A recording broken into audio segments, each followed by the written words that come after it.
Mesdames et messieurs, bonsoir et merci d'avoir choisi Canal 3 Bénin pour vous informer. Voici les grandes articulations de ce journal. Le président de la République sera dans les prochains jours au Palais des gouverneurs à Porto Novo pour son traditionnel discours sur l'état de la nation. Ce sera l'occasion pour le chef de l'État de dresser le bilan de sa gouvernance durant les 12 derniers mois et d'annoncer des perspectives pour l'année prochaine. Eh bien, ils sont nombreux ses concitoyens à l'attendre sur plusieurs sujets. Dans ce journal, certains Béninois livrent les points sur lesquels ils auraient aimé voir le président de la République se prononcer.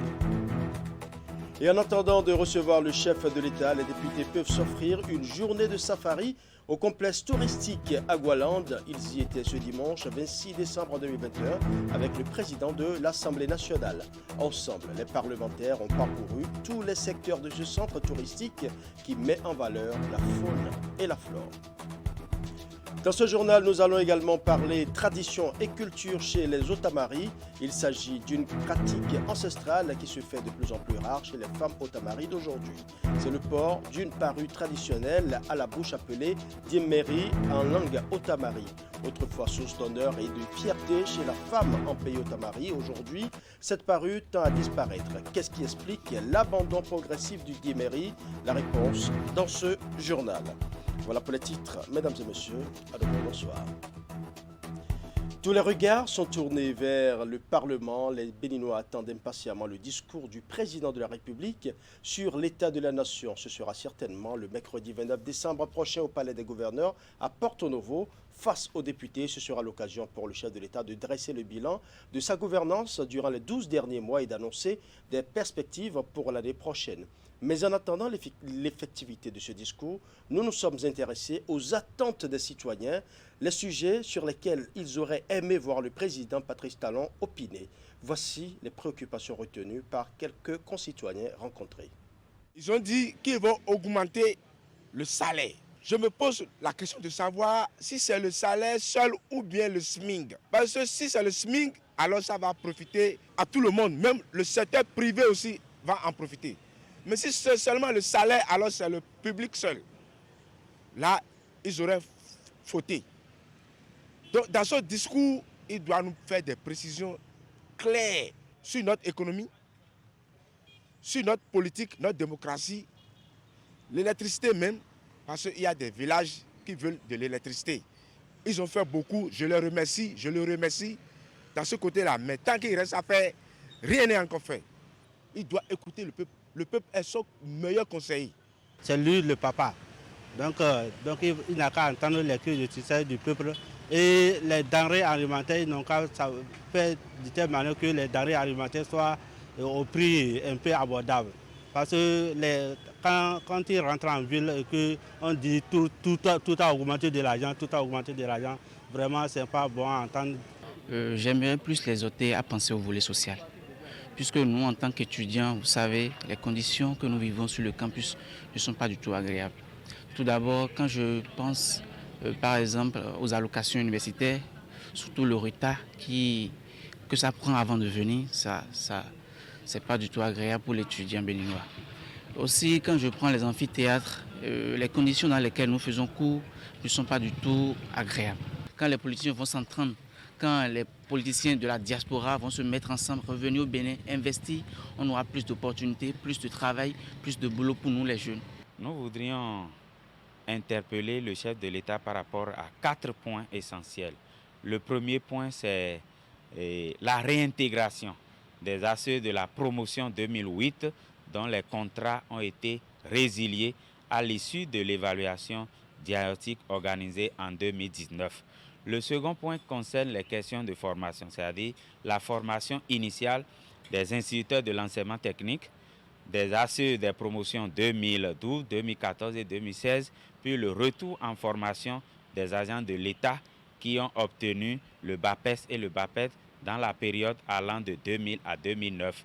Il y a également la situation des préinsérés. Il est normal que l'on fasse des préinsérés des agents de l'État et qu'on cesse de les malmener parce qu'ils ont manifesté leur mécontentement récemment et il y a une menace qui pèse sur eux. Nous pensons que ce n'est pas ça la solution. Il ne faudrait pas les sanctionner, il ne faudrait pas résilier leur contrat. Quatrième chose, il faudrait que les problèmes de carrière des enseignants soient réglés et que les rappels soient payés aux ayants droit. Si vous prenez par exemple les infrastructures routières, nous avons constaté que le président de la République a beaucoup fait dans ce domaine. Pour nous, il n'a qu'à continuer. Continuer parce que je peux vous dire, pour quitter Ouédou et aller à Tori aujourd'hui, c'est la joie. Il y a aussi un projet qui va désenclaver les communes de l'Atlantique. Je pense que le chef d'État, dans son discours, on souhaiterait qu'il renforce la technicité, la capacité de pouvoir continuer dans ce domaine. Au niveau de la lutte contre la corruption, nous avons constaté aujourd'hui que tout le monde a peur des choses publiques. Et qu'il soit là ou pas, je pense que tout le monde doit avoir peur désormais. Quel que soit le poste de responsabilité qu'on vous met, aujourd'hui, vous devez avoir peur des choses publiques. Et nous voulons qu'il renforce l'arsenal juridique dans ce sens pour qu'aujourd'hui, tous les citoyens savent que les choses publiques, c'est pour tout le monde, ce n'est pas pour une seule personne. Je pense que le président de la République doit renforcer aussi ce système partisan pour permettre aux partis politiques d'animer vraiment la vie politique et qu'on sente réellement les partis qui sont représentatifs, qui peuvent parler de la politique. Moi, je suis très heureux de constater qu'il y a 2 semaines seulement, les partis qui ont quand même des conseillers, qui ont des députés, l'État leur octroie maintenant de financement. Et ces financements seront contrôlés. Voilà donc, c'est de ça il s'agit. Moi, je pense qu'on peut renforcer le système, renforcer aussi le développement en général et le social. Voilà, ce sont les préoccupations des différents citoyens rencontrés, mais en attendant le traditionnel discours sur l'état de la nation et les perspectives pour 2022. La revalorisation salariale contenue dans le PAG2 fait déjà la joie des employés tant du public que du privé. Une revendication assez vieille des travailleurs qui pointe finalement à l'horizon. Pour les responsables syndicaux, l'annonce faite par le gouvernement est salutaire, mais il reste encore du chemin à parcourir puisque les modalités de mise en application de cette décision ne sont pas encore étudiées. Suivons les explications de 2 responsables syndicaux. Vous n'êtes pas sans savoir que depuis 2016, il y a eu des taxes, il y a eu des mesures, des décisions qui ont fini par éroder totalement le pouvoir d'achat des travailleurs. Et en cela, vous vous rappelez bien, le 1er mai dernier, l'UNSTB avait lancé un appel au chef de l'État pour faire quelque chose à l'endroit des travailleurs dans le cadre de la revalorisation des salaires.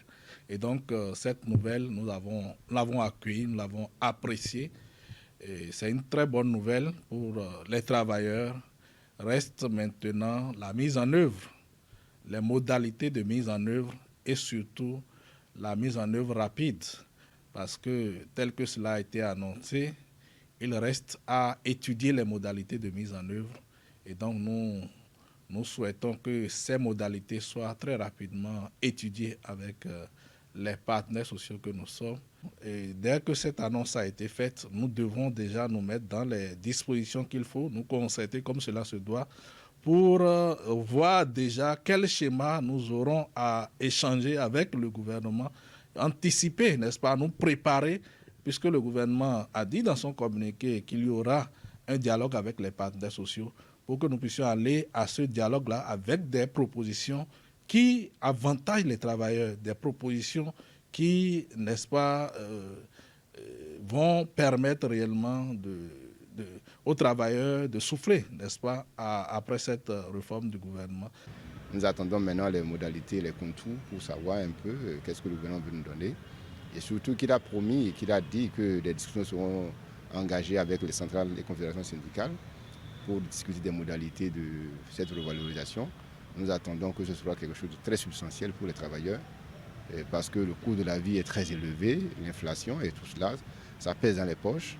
Et je crois que le gouvernement a vu juste donc, en allant dans ce sens-là. Ce que nous attendons est que d'abord, que le SMIC soit revalorisé. Nous, au niveau de la COSI, nous avons demandé que nous ayons une revalorisation du SMIC à hauteur de 30%,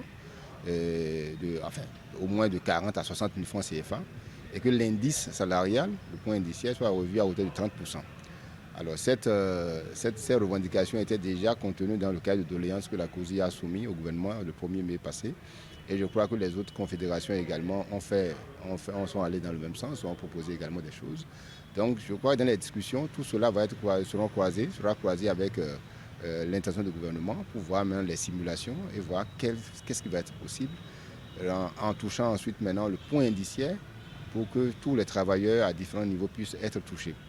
Cela indique clairement que si on va dans ce sens, c'est la consommation qui va être boostée. Et si la consommation est boostée, c'est l'économie qui également sera boostée. Et je crois que le gouvernement veut aller dans ce sens. Et comme le gouvernement prend du temps pour préparer et annoncer ces choses, donc s'il a annoncé cela, c'est que les mesures sont déjà en cours pour que justement d'ici là, nous voyons du concret. La démocratie participative et le développement local au cœur d'un atelier initié par l'Association pour le développement de la commune de Boukombe. L'objectif de cette initiative est de permettre aux filles et aux fils de cette localité, de cette commune, de faire des propositions concrètes au conseil communal pour un développement harmonieux et durable. C'est un atelier parrainé par le président du conseil économique et social. Reportage. Pour insuffler un réel essor socio-économique à la cité des Tatars, l'Association pour le développement de la commune de Boukombe Tibanta ne tarit pas d'initiative pour répondre aux aspirations des populations. Elle a organisé le présent atelier d'initiative citoyenne pour le développement de la commune de Boukombe qui servira de boussole au conseil communal. Le présent atelier vient une fois encore vous mettre au devant d'un nouveau partenariat et d'un nouveau départ dans la synergie d'action qui existe entre les organes politiques de développement et vous, les responsables des associations de développement reconnus par vos populations pour les amener au bonheur social et économique. Le bonheur social et économique, tel est l'enjeu majeur de ces assises soutenues par le président du Conseil économique et social. Augustin Tabegbian a donc parrainé cette rencontre qui intervient au moment où le conseil communal de Boukombe travaille pour disposer d'une banque de données fiable et réaliste. Monsieur le Président du Conseil économique et social, parrain du présent atelier, en acceptant de parrainer cet événement, j'ai foi que vous avez voulu témoigner de votre affection et de votre amitié à toutes les filles et fils de Boukombe d'une part, et d'autre part, pour apporter vos conseils et votre appui afin que nous puissions améliorer la qualité des relations entre partenaires en ce qui concerne la gouvernance locale. Le développement d'un peuple exige que ces citoyennes et ces citoyens, dans un sursaut patriotique, se retrouvent autour d'une table pour analyser tous les problèmes qui plombent son essor économique et pour répertorier les forces et les atouts à capitaliser et à promouvoir. Au-delà du thème central qu'est démocratie participative et développement local, 3 communications ont été données à l'assistance. Elles consistent dans l'ensemble à créer une synergie d'action autour des idéaux de développement de la commune de Boukombe.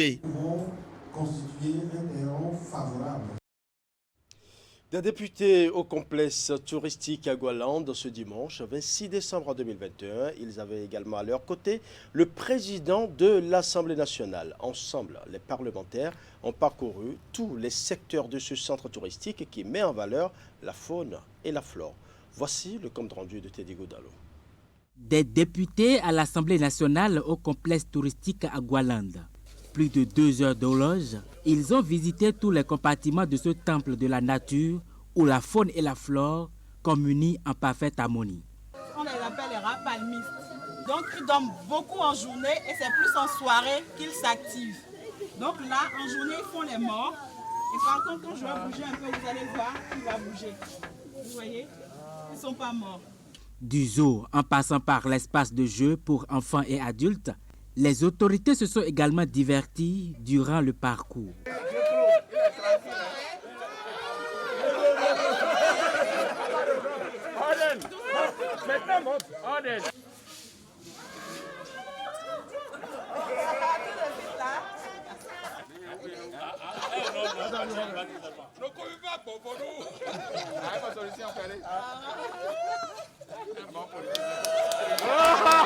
Je puis vous dire que tout m'a impressionné. Depuis l'espace historique qui retrace un peu une partie de l'histoire du Bénin. En plus, nous avons des espèces rares, des tigres blancs, des lions blancs, une panthère noire, mais des choses, mais vraiment des espèces rares. Je n'ai pas gagné d'avance quand on vous dit que un lion est à 10 kg de viande par jour. Et il faut regarder le nombre d'animaux qu'il y a dans ce parc. Je crois qu'il y a de matière à réfléchir. La visite est longue, mais pleine de surprises agréables pour les députés. Même le président de l'Assemblée nationale semble impressionné par ce cadre qui fait la promotion de la culture béninoise, l'écologie et bien d'autres. J'ai été très impressionné par les félins parce que, vu leur âge, 2 ans, 3 ans, et le volume, du fait que je voyais aussi des gens les caresser, mais cela m'a désillusionné. J'ai toujours pensé que c'est des bêtes féroces et qu'on ne pouvait pas s'y approcher. Deuxième chose, c'est les porcs-épics. Et là aussi, on chantait quand on était jeunes révolutionnaires, bon, on chantait ça, mais moi, je ne connais pas. J'encourage le collègue qu'il aille jusqu'au bout, qu'il ne lâche pas, qu'il s'investisse pleinement, mais vraiment totalement, afin que dans 10 ans, dans 20 ans, on continue toujours de parler d'Agualand, qu'il y ait plus encore d'animaux, que ce soit connu dans la sous-région en réalité, que tout le monde parle d'Agualand et au Bénin et dans la sous-région. Le complexe touristique Agualand est un projet de l'honorable Edmond Agua qui a pris corps en 1989. Aujourd'hui, il offre une diversité d'espèces animales menacées de disparition et constitue un centre d'excellence pour les sorties pédagogiques, les recherches et les stages pratiques.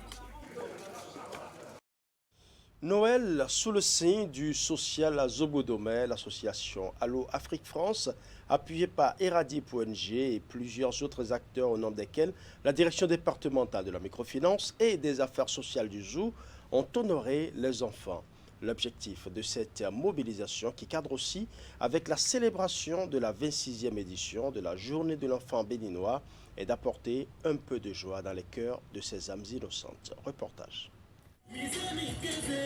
Un instant d'attention, de partage et d'amour pour les petits garçons et petites filles de la commune de Zobodomé. La manifestation entre dans le cadre de la célébration de la 26e édition de la Journée de l'enfant béninois. L'événement porté par l'association Allo Afrique France en partenariat avec l'Institut de recherche et d'action pour le développement, l'identité des peuples et la paix Iradi.ng est également soutenu par le Centre de promotion sociale de la Terre Promise.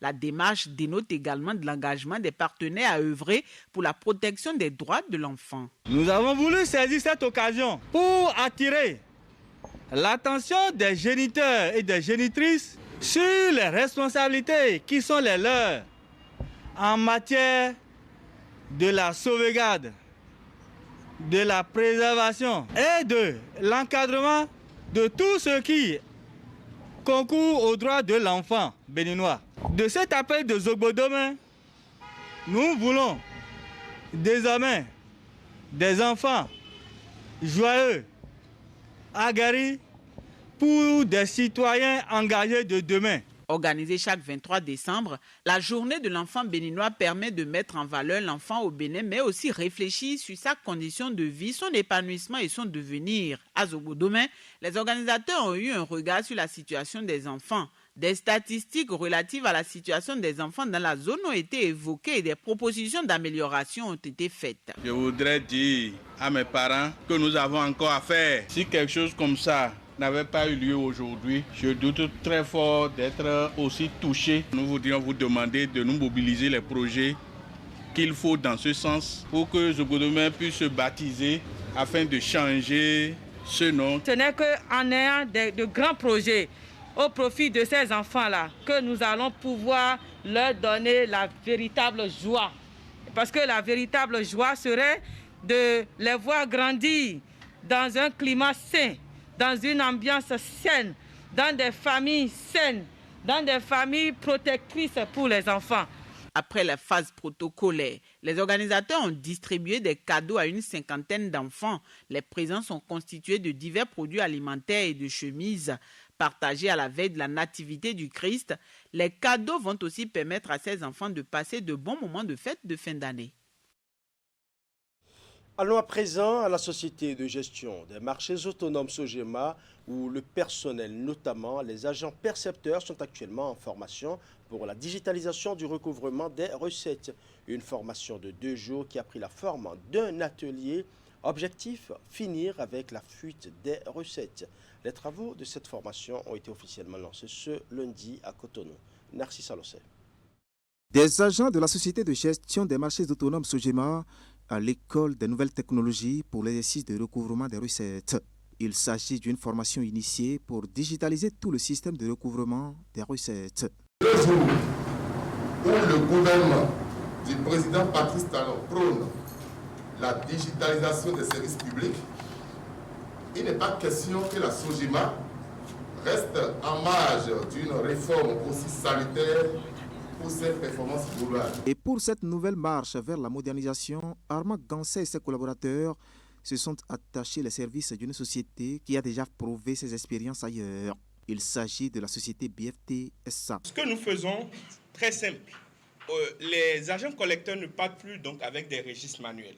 Ils partent maintenant avec un TPE, un terminal de paiement que je peux allumer, vous voyez, et qui va permettre donc de collecter les ressources de manière automatisée. Donc les droits de place sont automatiquement liquidés. On ne vient plus dire, dès qu'on a enregistré le contribuable ou l'usager, on liquide ces droits de place. Quand on vient, on ne discute plus directement, on collecte ce que le TPE aurait dit directement.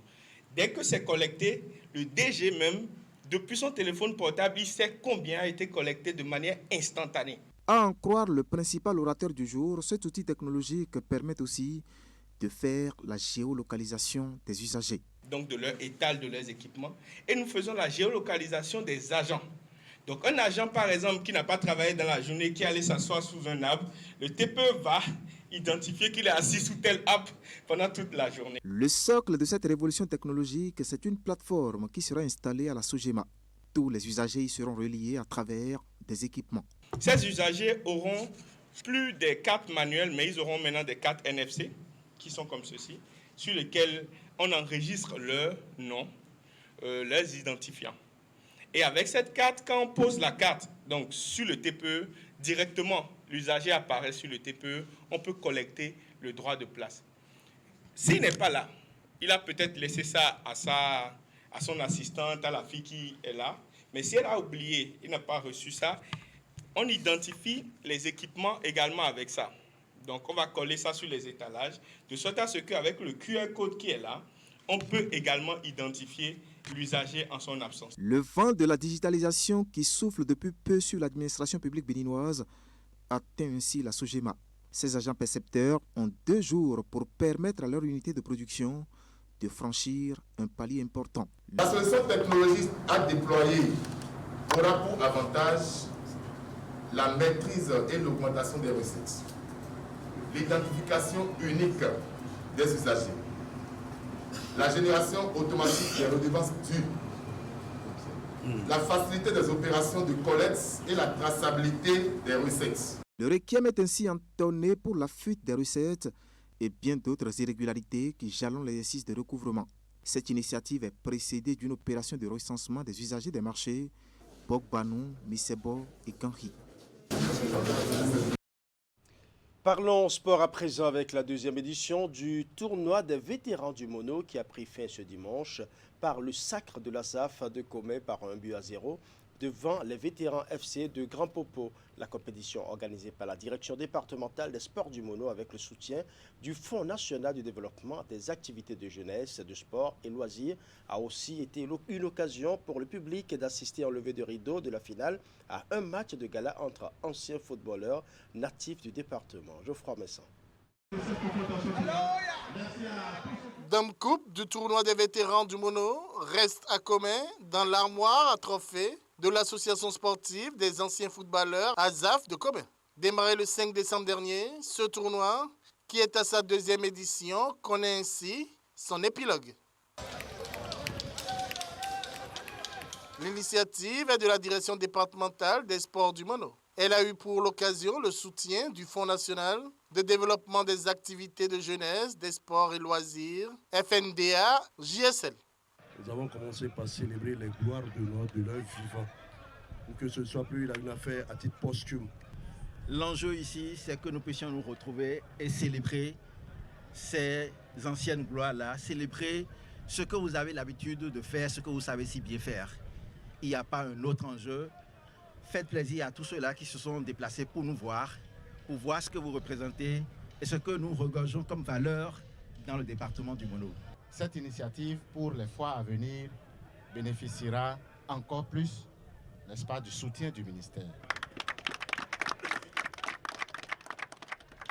Parce que c'est une initiative réussie. Ce que nous voyons ici aujourd'hui nous réjouit et nous ferons en sorte que cela se duplique et que cela suscite émulation ailleurs. Pour conserver son trophée, l'ASAF de Commet, en jaune-bleu, a disposé sur ses installations du stade omnisport de Commet des vétérans FC de Grand Popo en blanc-rouge. La rencontre qui s'est déroulée dans l'après-midi du dimanche 26 décembre 2021 s'est soldée par le score étriqué de 1-0. En levée de rideau de cette finale, il y a eu un match de gala qui a mis aux prises les anciennes gloires du football originaire du Mono en blanc et la baffe de l'Okossa en vert. Une rencontre soldée par un score anecdotique de 3-1 pour les Verts de l'Okossa. L'objectif, c'est les retrouvailles. Tout le reste, là, c'est zéro. C'est les retrouvailles. Ça nous a permis de nous retrouver, de retrouver les anciennes gloires, nos devanciers, qui sont allés à l'extérieur, qui sont des pros, qui sont revenus croiser les crampons avec nous. C'est une fierté, c'est un honneur. C'est pas mal. Si présentement on peut organiser les matchs comme ça, comme les anciens, ça serait un bon truc. Nous sommes libres à Cotonou, à tout moment on nous appelle, c'est les anciens Pékin. Donc on est libre à tout moment, on nous appelle, on est libre à venir pour jouer, pour donner de bons exemples aux nouveaux joueurs.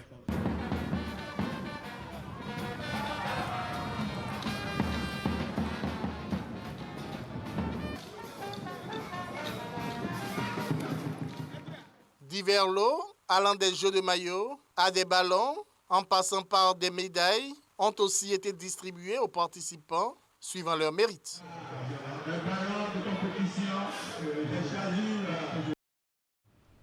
Nous allons à présent nous intéresser à une pratique qui se fait de plus en plus rare chez les femmes Otamari d'aujourd'hui. Il s'agit du port d'une parure traditionnelle à la bouche appelée dimeri en langue Otamari. Autrefois, source d'honneur et de fierté chez la femme en pays Otamari, aujourd'hui, cette parure tend à disparaître. Qu'est-ce qui explique l'abandon progressif du dimeri? Voici le magazine que nous propose Alassane Aruna.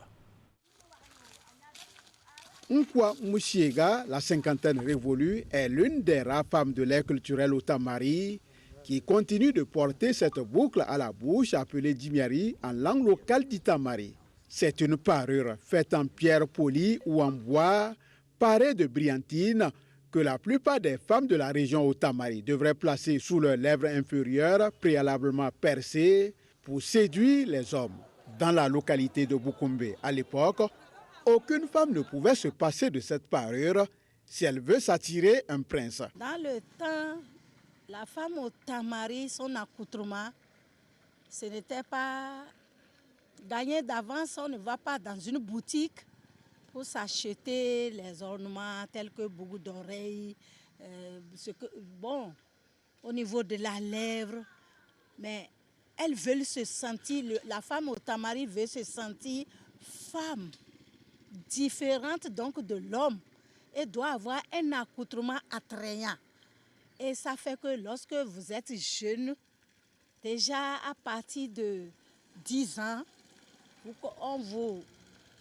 très tôt, on vous perce les oreilles. Mais à partir de 10 ans, vous perce la lèvre inférieure. Et vous y mettez quelque chose, quand vous êtes jeune fille, c'est simplement une herbe que vous mettez là. Et tout doucement, lorsque vous grandissez, vous cherchez quelque chose de plus grand, ça devient votre parure. Et donc, vers le bas, certains essaient d'aller, il y a des colorants, sinon des brillantines, qu'on doit passer en bas du bois, avant de le placer au bas de la lèvre. De la même manière, au niveau des oreilles, on met de la petite bûchette et on agrandit. Et quand on est mûr comme femme et on finit de faire les cérémonies appelées du country en ditamari, vous portez ça pour dire que vous êtes prête pour aller chez un homme. Et donc, vous vous parez autrement. Ce que la femme fait en bas, l'homme le fait en haut ici, sur les narines. Hein? Certains sur une seule narine, d'autres sur les deux.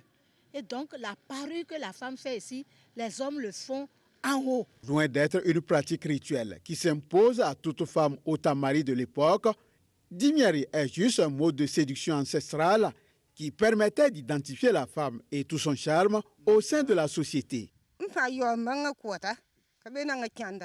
J'étais encore toute jeune quand j'ai commencé à porter cette parure à la bouche. Avec mon âge, je ne peux plus m'en passer car c'est ce que j'ai hérité de mes parents. Toutes les filles de ma génération en portaient et moi je ne peux pas m'en soustraire. Aujourd'hui, ça n'existe plus sur le marché car les fabricants sont morts. Longtemps considérée comme une véritable arme de séduction chez la femme de la région Otamari, Dimiari est de nos jours menacée de disparition. À Bukumbe, tout comme dans les localités environnantes, peu de femmes continuent de l'adopter. Ce percé-là, dans le temps, c'était un honneur, c'était une fierté pour la dame. Mais en même temps, dites-vous que la dame passe tout son temps à arrêter la salive. Quand elle se baisse pour préparer, je me demande si ça ne tombe pas dedans. C'est une belle chose dans le temps. Mais en même temps, l'inconvénient, c'est ça que je vous ai sorti. Et ça fait que, bon, le peuple otamari a abandonné ça petitement. Et aujourd'hui, on ne rencontre plus ça. Malheureusement, nous constatons que cette pratique a disparu. Elle a pratiquement disparu. Il y a des femmes qui portent encore de ces parures et qui ont de ces scarifications se font rares. Plusieurs facteurs sont à l'origine de la disparition progressive de cette pratique. La modernité qui est apparue et ça a fait reculer ce bois qu'il fallait tailler. Peut-être il n'y a même plus ceux qui peuvent tailler.